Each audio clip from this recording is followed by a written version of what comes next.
ऐं तव्हांखे इंशाअल्लाह उन ॾींहं ते तव्हांखे सोभ नसीब थी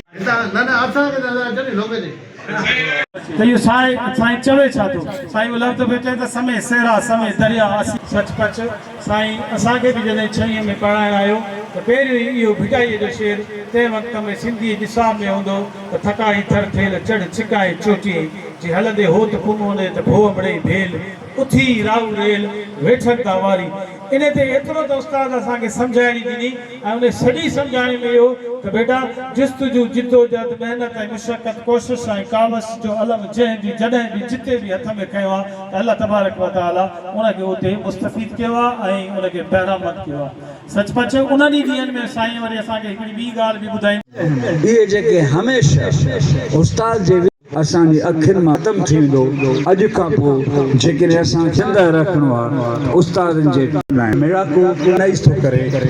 असां उस्ताद जी मुहबत जे नज़रे खे सहेड़ियूं कीअं हिन शइ खे वधायूं कीअं हिन शइ खे ख़तमु थियण खां बचाइणो आहे त इहो जेको भाकुर आहे इहा जेका ख़ुशबू आहे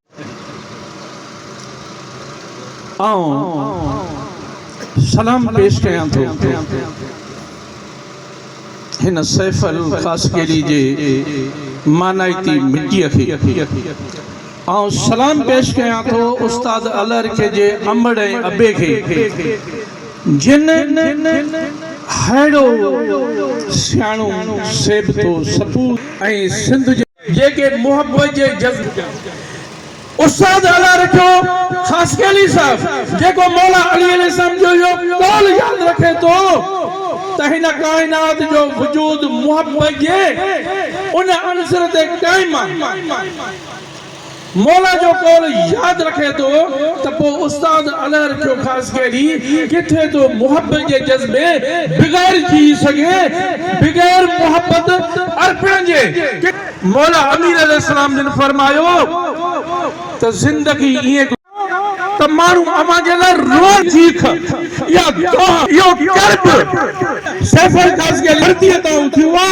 यो फलक ना वयोवा सिंध जे कुंड कुशता ताई वयोवा आई हर मानू फोन जरिए मुख्तलिफ जरियन ता की नकी वरहतो वली आखिरी दी ही उहा मुलाक़ात हुई जंहिं आख़िरी ॾींहुं हुयो सच पुछो त मां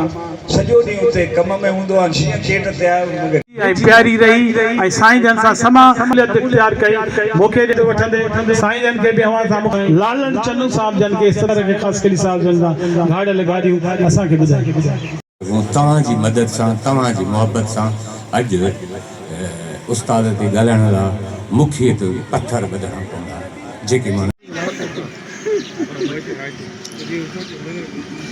साईं अल्लाह के खासकेली साहब जे भाइरन मां साईं फतह अली खासकेली के भी इस्तदा कंदासी साईं अल्लाह के साहब जन जे भाइरन मां साईं बशीर खासकेली साहब जन के भी इस्तदा कंदासी त पो पाण करीब अचन ऐं कंदासी त उहे अचन साईं बशीर पर पग जो वर्जन डॉक्टर इमदाद प्रोग्राम कंदासी त अचन साईं अली हैदर खरल साहब जन भी असा सत में शामिल आहिनि खेन के भी इस्तदा कंदासी त साईं अल्लाह के खासकेली साहब जे पुट के जे पग जो वर्जन बख्श भुट्टो साहब जन भी साईं जन जा बेहतरीन दोस्त जो वर्जन पाकिस्तान साहब जन मोहम्मद असां दी रस्म पानी बारगाह में कबूल अता फरमा इलाही बे के मोहम्मद वाले मोहम्मद के साईं अल्लाह रखे खासकेली साहब जन पग पांजे फर्जन बिलावल खासकेली ते जेके तव्हां जे रूप में सिंध जो ज़मीर अॼु गॾु थियो आहे असां ताज़ियत क़बूल कयूं था कंहिं बि बेज़मीर जी ताज़ियत असांखे न करणी असां हीअ महफ़िल तव्हांखे बोर करण लाइ न पर पंहिंजो गम विराइण लाइ गॾु कई आहे ऐं हमेशह चवंदा आहिनि त असां मरहूम जे पोयरनि जे हिन गम में शरीक आहियूं त असां उन तव्हांखे शिरकत लाइ हिते जेको आहे गॾु कयो आहे असांजो आख़िरी इवेंट आहे त हिन टीजे खे अहिड़े सुहिणे नमूने सां ख़तमु कयूं अल्लाह रखे साहब जन जा सब चेहरा पे ॾिसां साफ़ी हज़रात जेके भी आहिनि ये सभई साईं अल्लाह रखे साहब जन जा तमामु बहितरीन शागिर्द रहिया आहिनि ऐं साईं अल्लाह रखे साहब मां सम्झां थो को अहिड़ो शोबो न छॾियो आहे जिते साईं जो शागिर्द न हुजे साफ़ी बिरादरी इंगोरजन जी जेकी भी आहे भाऊ शमन राजभर साईं गुलाम हुसैन चांग साहब अब्दुल जब्बार साईं फरमान सातो साईं उस्ताद जी या महफिल, उस्ताद जी या ओताक, उस्ताद जी ये कचहरियों, उस्ताद जा ये भाकुर, उस्ताद वांगुर हर दुखीरे माण्हू जी मदद ऐं उस्ताद वांगुर हर महबूब माण्हू वटि पहुचण उन जी दुखी सुखी में इंशाअल्लाह ताला असां ॿाहिर इहो वचन था कयूं असां कोशिशि हू हिकु इदारो हुयो जेको लखनि जे बराबरि हो मां नथो सम्झां असां हुनजो मट त नथा थी सघूं पर कोशिशि त करे सघूं था कोशिशि त असांजे हथ में आहे ऐं इंशाअल्लाह ताला जल्दी ई मुंहिंजो वॾो भाउ उस्ताद जे लाइ हिकिड़ी यादगार कमेटी ठाही आहे असां ऐं अॼु साईं पंहिंजे इल्म जी रोशनी में मेहनत करे